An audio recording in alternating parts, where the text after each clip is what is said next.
تعالى اكلمك عن اول كاتب مسرحي وروائي والاديب الاول في العالم اللي رفض جائزة نوبل، وهو جورج برنارد شو.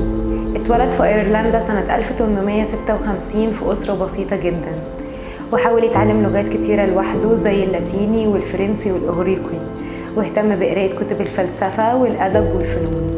بعدها قرر يسافر لندن، وكان معظم وقته بيقضيه في مكتبة المتحف البريطاني، ومن هنا اكتسب مهارة الكتابة وبدأ رحلته وكتب أول رواياته بتشجيع من والدته. جورج برنارد شو اشتغل كناقد مسرحي وموسيقي في الثمانينات والتسعينات، وفضل جورج مكمل في كتاباته كناقد مسرحي وموسيقي بجانب كتاباته للمسرحيات الخاصة.